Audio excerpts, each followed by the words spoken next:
अस्सलाम वालेकुम dear students. आज के लेक्चर में हम नॉर्मलिटी को कंटिन्यू कर लेंगे। कल मैंने आपको सिखा दिया कि एसिड और बेस का इक्विवेलेंट मास जो है वो कैसे कैलकुलेट किया जाता है। याद रखना बेटा, आज मैं लिखूंगा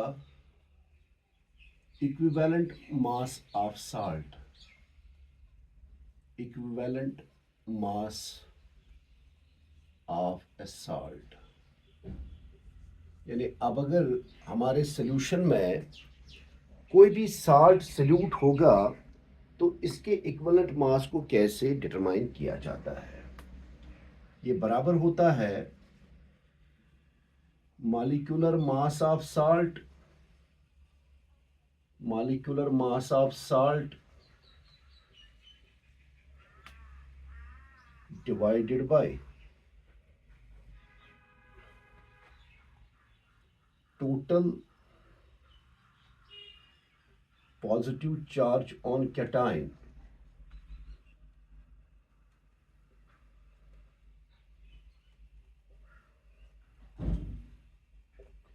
यानी साल्ट के मॉलिक्यूलर मास को डिवाइड करना है चार्ज ऑन द कैटायन से, तो आपको साल्ट का इक्विवेलेंट मास मिल जाएगा। जैसे आपको बोला जाएगा बता दीजिए कि कॉपर सल्फेट का इक्विवेलेंट मास क्या है, वहाँ पर आपको पहले कॉपर सल्फेट का मॉलिक्यूलर मास निकालना है और फिर Cu2 पॉजिटिव आयन यानी कॉपर के ऊपर जो चार्ज है वो +2 है, तो 2 से जब आप कॉपर सल्फेट के मॉलिक्यूलर मास को डिवाइड करोगे you will get the equivalent mass of copper sulphate. In the same way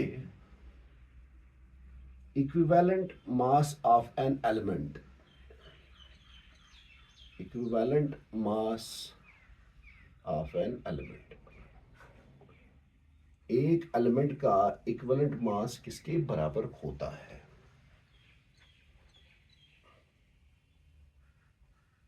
atomic mass of element, atomic mass of element divided by valency of the element, यानी इस element का valency, valency of the element. हो गया ये भी।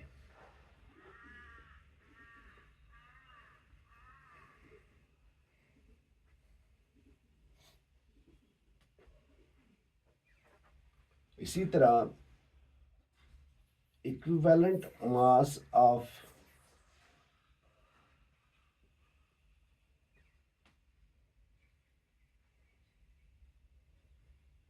N ion is equal to formula mass of ion, formula mass of ion divided by valency of the ion, या charge of the ion भी लिख सकते हैं आप, इसमें कोई प्रॉब्लम तो है नहीं। चार्ज ऑन द आयन,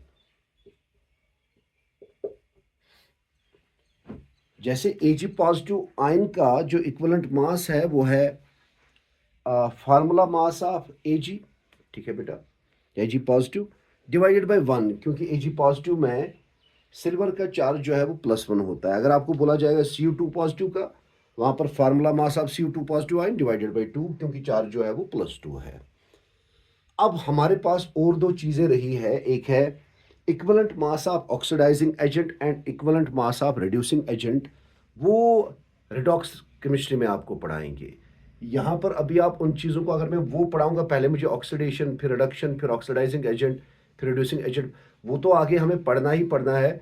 तो उधर मैं आपको बताता हूँ कि ऑक्सीडाइजिंग एजेंट और रिड्यूसिंग एजेंट का जो इक्विवेलेंट मास है उसको कैसे कैलकुलेट या डिटरमाइन किया जाता है। चलिए हम कुछ प्रॉब्लम्स जो है इस नॉर्मेलिटी पे वो कर लेंगे। फिर उसके बाद नॉर्मेलिटी और मोलैरिटी का जो रिलेशनशिप है आपस में उसको डिड्यूस कर लेंगे। फर्स्ट ऑफ ऑल, अगर कोई बच्चा है तो वो ट्राई भी कर सकता है खुद अपनी जगह पे, calculate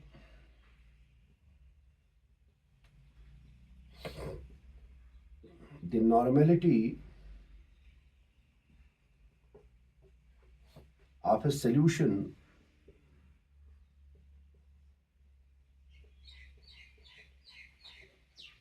containing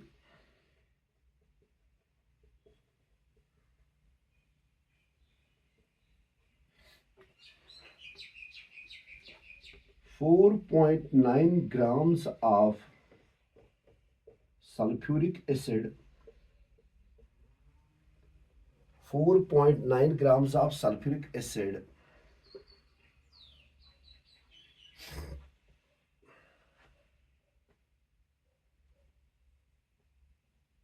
dissolved in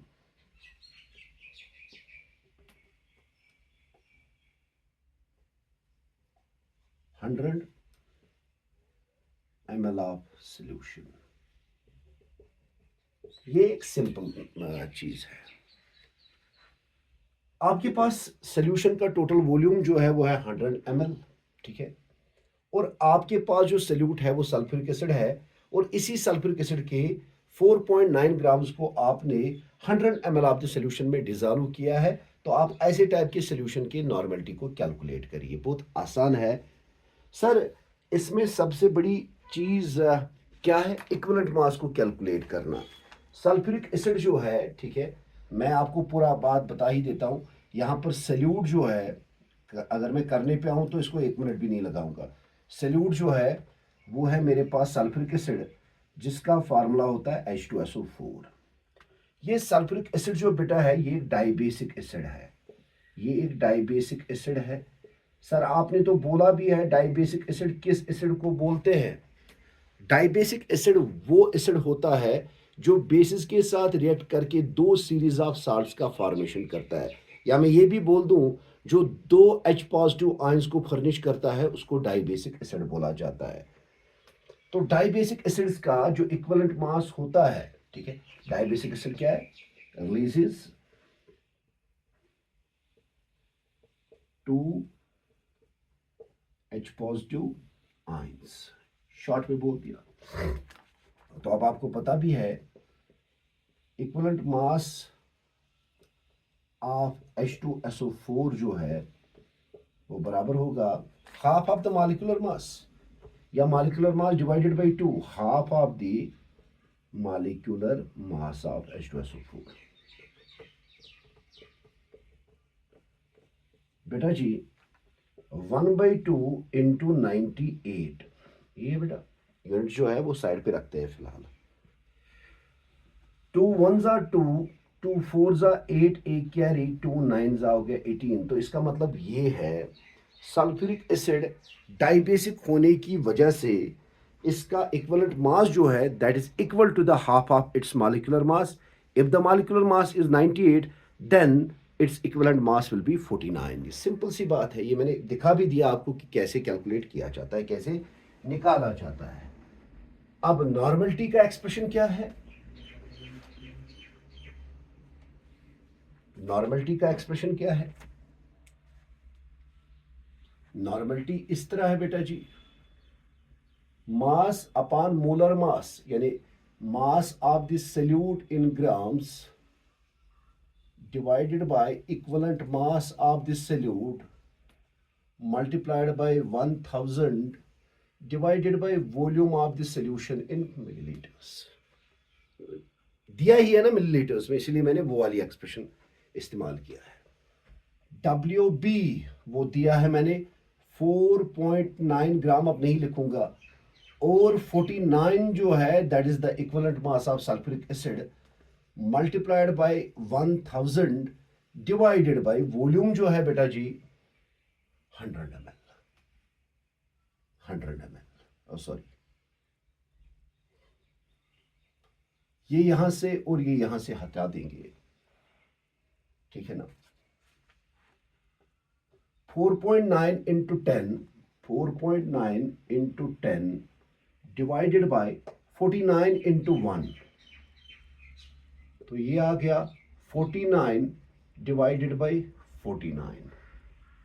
49 bye 49 जो है वो है 1 ग्राम इक्विवेलेंट पर लीटर, या आप सीधे बोल सकते हो 1 नॉर्मल। यानी इस सोल्यूशन की जो नॉर्मेलिटी है वो है 1 ग्राम इक्विवेलेंट पर लीटर, 1 ग्राम इक्विवेलेंट पर litre.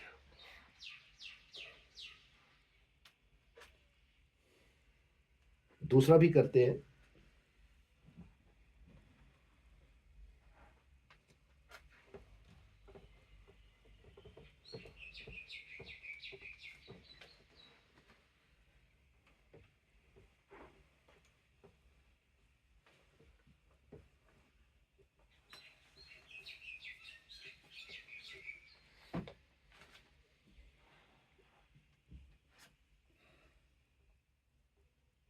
Calculate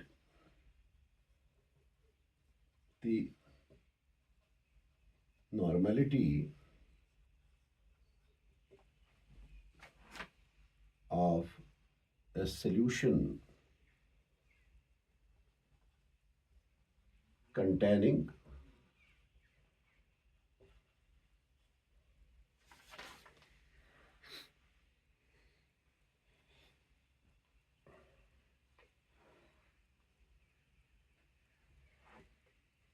3.7 grams of calcium hydroxide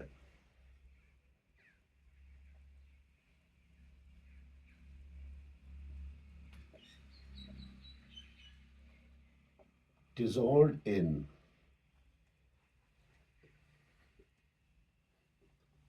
200 ml of solution। ठीक है बेटा, यहां पे सल्यूट जो आपके पास है वो है calcium hydroxide, CaOH whole twice. ये CaOH होल ट्वाइस जो है ये डाई एसिडिक बेस है, diacidic base. Diacidic base वो बेस होता है जो एसिड्स के साथ रिएक्ट करके दो सीरीज ऑफ साल्ट्स बनाते हैं, या सीधे आप बोलोगे जो दो OH नेगेटिव आयंस को फर्निश करता है, releases 2 OH negative ions in aqueous medium. चलो मैं शॉर्ट लिख दिया। अब इसका इक्विवेलेंट मास जो है, इक्विवेलेंट मास जो इसका होगा वो बराबर होगा half of molar mass of CaOH whole twice, यही है हाफ ऑफ। अच्छा, कैल्शियम हाइड्रोक्साइड का अगर आपको निकालना भी होगा, you have 1 atom of calcium, the atom mass is 40। ठीक है, you have 2 atoms of oxygen. If the value for 1 is 16, the value for 2 will be 32. You have 2 atoms of hydrogen. If the value for 1 is 1 and the value for 2 should be 2. 40 plus 34 which is equal to 74. Sorry, मैं 7.4 is 74. 70, it is 74. 74, 2 1s are 2 3s are 6 2 7s are, यानी 37 जो है that is the equivalent mass, यानी gram पर equivalent for calcium hydroxide. Then normality should be equal to mass of the solute in grams divided by equivalent mass multiplied by 1000 divided by volume of the solution which is, या सीधे पहले लिखूंगा volume of solution in millilitres. Normality WB mass of the solute in grams is 3.7, equivalent mass is 37। ठीक है, 1000 divided bye and the total volume is 200। ये इधर से 2 1s are 2 2 5s are 10, 3.7 1s are 3.7 10s are। तो ये normality जो है ऊपर बचा 1 मल्टीप्लाइड बाई 5, नीचे बचा 10 मल्टीप्लाइड बाई 1। तो ये टोटल जो है इधर लाऊंगा, ये बचा 5 डिवाइडेड बाई 10 या 1 डिवाइडेड बाई 2 या 0.5 ग्राम इक्विवेलेंट पर लीटर, या सीधे आप लिख सकते हैं 0.5 नॉर्मल। 0.5 नॉर्मल। होप आपको ये बातें समझ आई होंगी। तो ये बेटा खुद भी ट्रायल करना, अगर कहीं पे प्रॉब्लम दिक्कत आती है तो मुझे बताया करें। कल हम रिलेशनशिप्स को भी डिड्यूस कर लेंगे और होप कि मैं दूसरे यूनिट को कल ही स्टार्ट कर लूँगा। Thank you very much.